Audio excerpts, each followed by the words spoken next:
예. 일반인들에게 굉장히 생소한데요. 한국 발음은 세르모죠. 원래 영어 발음 sermo. sermo는 라틴으로 단어, 말 그 이용이거든. 그러니까 sermon 할 때 목사님 sermon 설교할 때 sermon에서 나오는 SERMO인데 종교에도 그 말이 중요하잖아요. 옛날에는 무기로 싸우지 이제는 말로 싸우잖아요. 논리적으로 진실을 바탕으로 해서 그러면서 더 그게 중요하다. 그걸 느껴서 그 회사 이름을 그냥 설모로 얘기했습니다. 이 러시아와 우크라이나의 전쟁의 발발 원인을 어디에 있다라고 보시나요? 원인이요. 뭐 한 2월, 1월 퍼스펙티브에서 보면 당연히 푸틴이죠. 그렇죠? 제가 볼 때는 그래도 원인이 네이토 확장이에요. 미국이 너무 거만했죠. 이제 끝이다. 뭐 우리가 다 지배할 거다. 이런 철학을 가지고 있었으니까. 저 말고 어떻게 보면 소련, 러시아를 제일 잘 아는 조지 케넨이 그분이 그 얘기를 했잖아요. 한 70년, 80년 제일 큰 미국 외교 정책 실수가 이거다. 근데 그런 조언을 다 무시하고 친범은 아니지만 계속 이렇게 야금야금 가는 것 같이 동쪽으로 간 건 그거는 뭐 역사적 기록이 남아있지 않습니까? 그렇지만 위반한 이유가 해도 뭐 러시아가 뭐 어떻게 할 건데 좀 이렇게 깔본다 그러나요? 그런 게 있었어요. 그러니까 원인은 제가 볼 때는 네이토 확장이라고 생각합니다. 국제사회가 좀 주목해야 된다. 좀 다시 봐야 된다. 이런 어떤 팩트가 있을까요? 네이토가 뭡니까? 소련 침범을 막으려고 있는 거잖아요. 소련 없어졌잖아요. 그럼 네이토도 없어져야 되잖아요. 그렇지만 뭐 다른 미션을 찾았죠. 뭐 아프가니스탄 가겠다, 뭐 하겠다, 뭐 미국이랑 서양이 유크레인 제대로 지원해서 큰 변화가 있으면 만약 뭐 푸틴이 갑자기 뭐 심장마비로 죽는다. 그러면 유크레인이 이길 수는 있겠죠. 지금 벌써 러시아랑 중국이 경제적으로 동맹국가 비슷한 수준으로 지금 발전하고 있어요. 그 후에 이제 정치적으로 이 손을 잡을 수 있어요.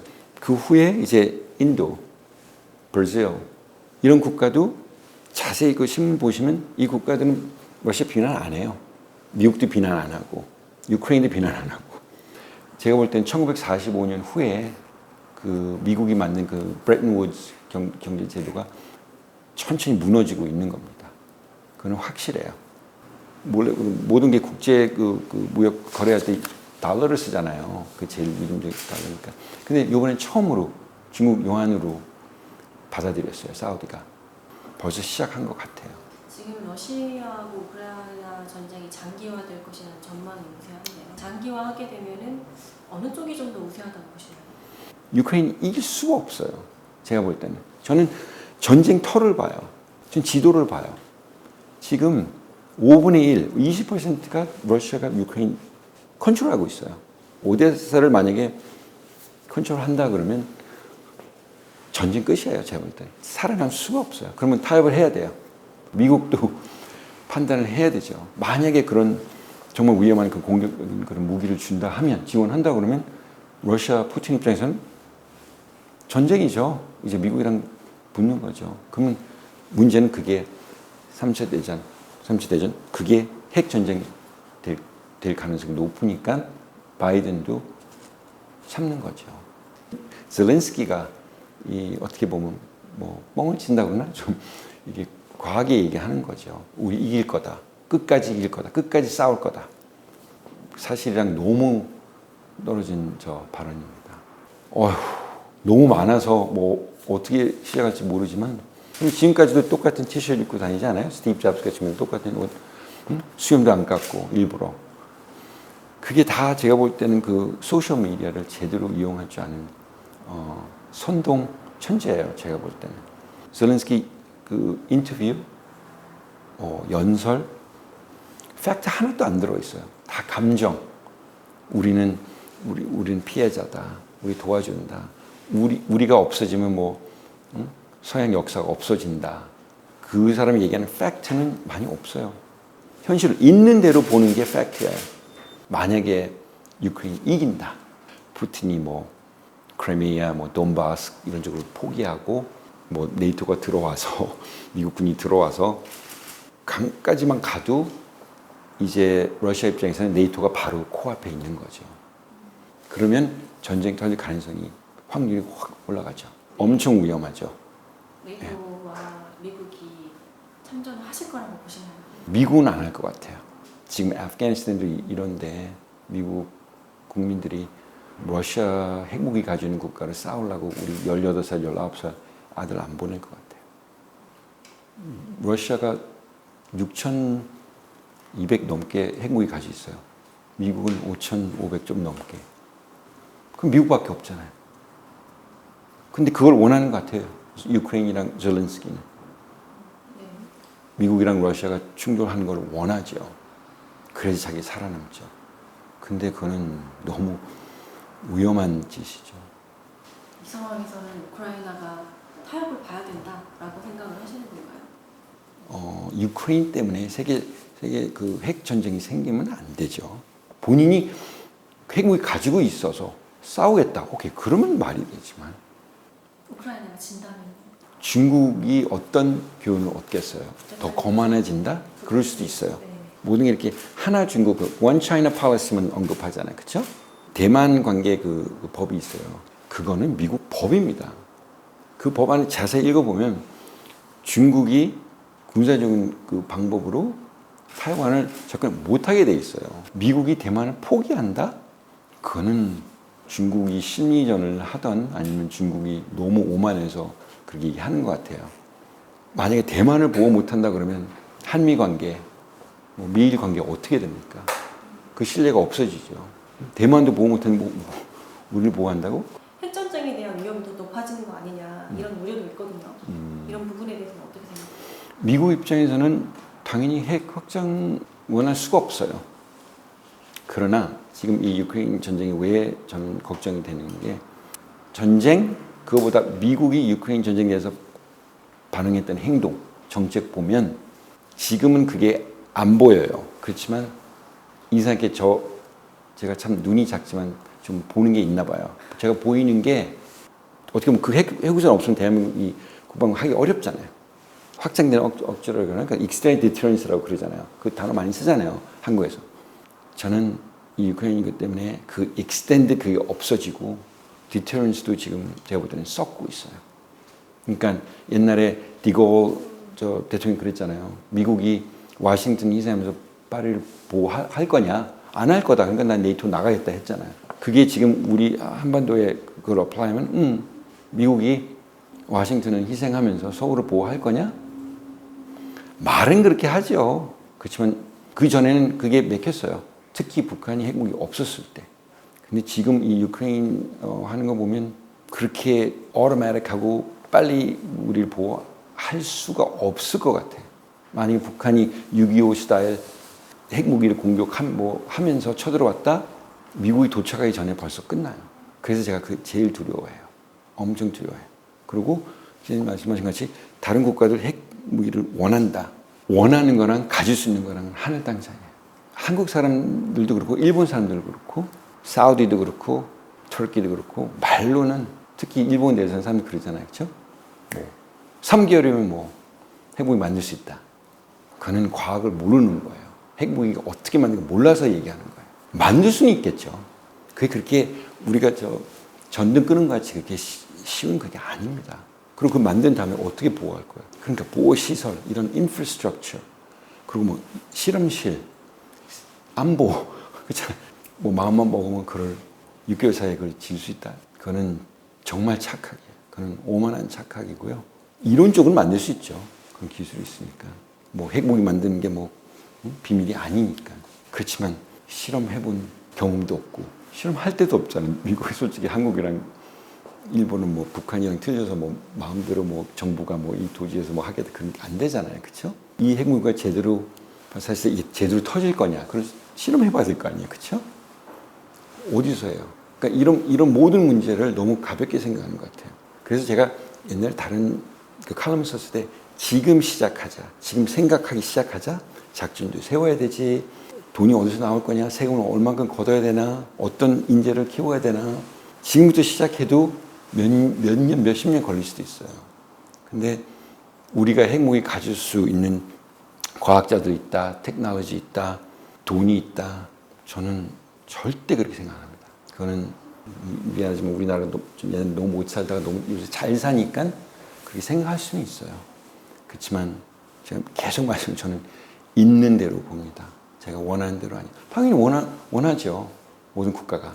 그렇지만 돈을 계산해보면 계산이 안 될 겁니다. 그러면 이제라도 준비를 해야 된다. 원하면 그거는 정치적인 결정이죠. 저 같은 사람 결정하는 게 아니죠. 국민이 결정해야죠. 미국이 러시아하고 우크라이나 전쟁에 직접적으로 개입을 하지 않는 것은 핵전쟁을 우려했기 때문에 미국 군인이랑 러시아 군인이 충돌할까 봐.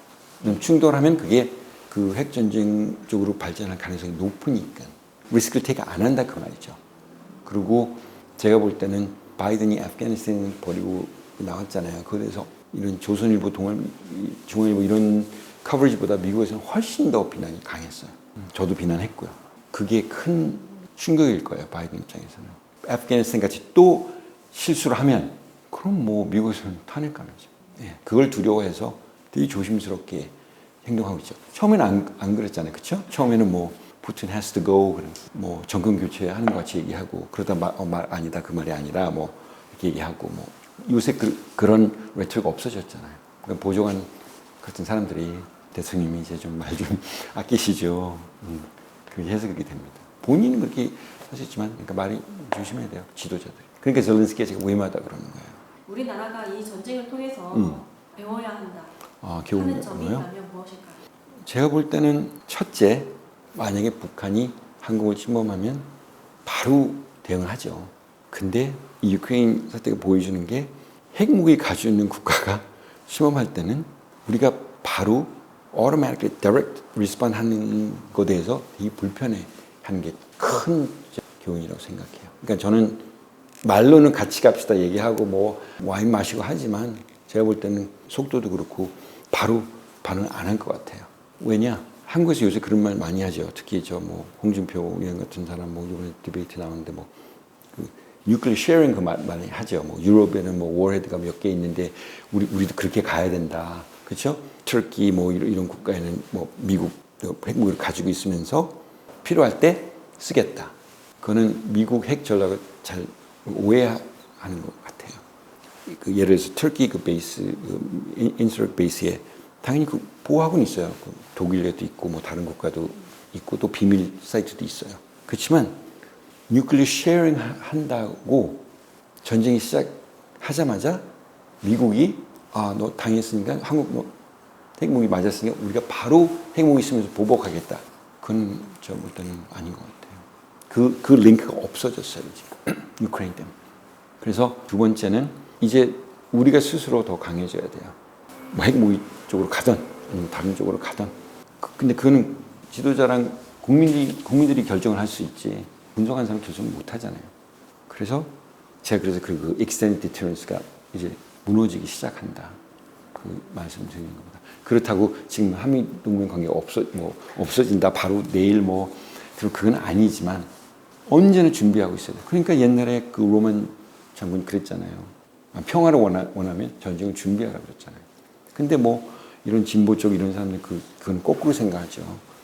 전쟁 준비하면 더 전쟁 벌어질 가능성이 높다 이렇게 하잖아요.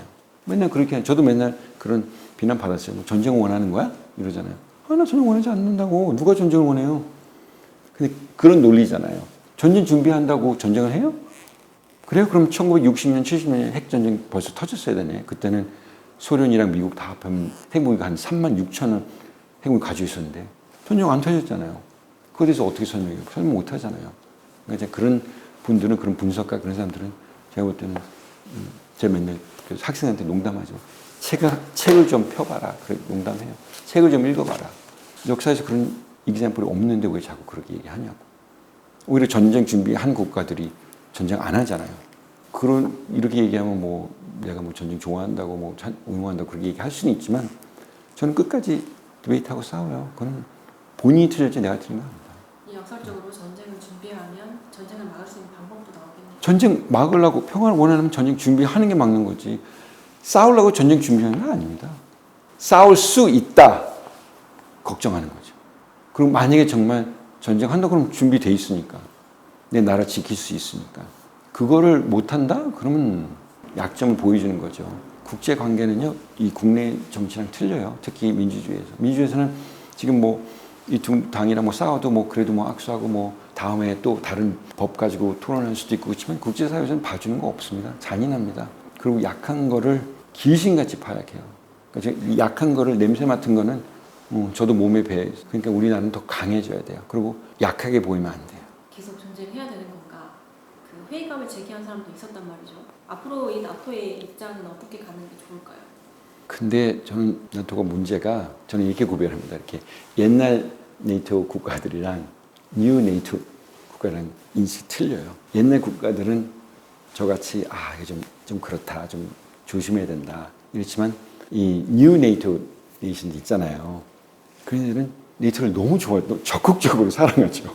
왜냐면 이거는 너무 큰 도움이 되니까. 내가 만약 러시아든 어느 국가, 다른 국가 다 도와주게 돼 있는 이런 좋은 보험 파리스가 어디 있어요? 인슈런스 파리스가 어디 있어요? 그러니까 그 안에서도 지금 갈등이 심각해요. 특히 뭐 폴란드, 로메니아는 뭐 너무 좋아하죠. 내가 잘못하면 미국이 우리 도와줄 건데. 그렇지만 처음에 뭐 1949년에 처음 멤버십 가져있던 그 국가들은 조금 이제 이해를 하죠. 왜냐면 그런 국가들이 왜 네이토를 조언했겠어요? 러시아 그 경험이 있잖아요. 아시다시피 2차 대전은 소련이 미국 동맹국가였어요. 나치를 이기려고. 근데 끝나자마자 이제 적이 됐지. 그러니까 유럽 그 올드 네이토 국가들은 소련, 러시아를 바삭하게 알죠. 그리고 마지막으로 저는 그 비스마르크 얘기가 제일 기억나요. 어느 나라랑 동맹 관계를 갖던 어느 전쟁을 시작하든 네 마음대로 해라. 그렇지만 러시아 애들은 건드리지 마라. 그 옛날 그 말이 있어요. 지금도 군이 많이 죽지 않습니까? 2차 대전에서 26명이 죽었는데도 끄떡 안 하잖아요. 살아남잖아요. 그런 국가랑 핵전쟁을 해보겠다? 글쎄요. 저는 바이든이 그런 배짱이 없다고 생각합니다. 젤렌스키가 포기하지 않기 때문에 답은 어렵죠. 네, 없는 건데. 저는 당연히 미국 서양 입장에는 젤렌스키를 지원해줘야죠. 서포트 해줘야 되죠. 정치적이든 뭐 경제적이든. 그렇지만 이 문제를 제대로 풀려고 그러면 젤렌스키 제일 두려워한 게 뭔지 알아요? 미국이 자기를 포기할까봐, 지원을 안 해줄까봐. 왜냐면 그렇게 하면 본인이랑 나라가 없어지니까. 그 인식을 미국 지도자들이 항상 리마인드 해야 돼요. 너 까불지 마. 너, 응? 그러니까 언제나 컨트롤할 수 있어야 돼요. 그러니까 개 목걸이 있잖아요. 리쉬. 그거를 쪼을 필요는 없어요. 얘를 숨막게 하지만 꼭 주인이 꼭 잡고는 있어야 돼요. 그래야지 푸틴 입장에서도 젤렌스키가 떠들어도 좀 책임 있는 지도자가 젤렌스키 컨트롤할 수 있다. 그 인식을 젤렌스키도 알아야 되고 푸틴도 알아야 돼요. 근데 지금 그 단계가 아닌 것 같아요. 오늘 말씀 감사하고요. 아유, 감사합니다. 네,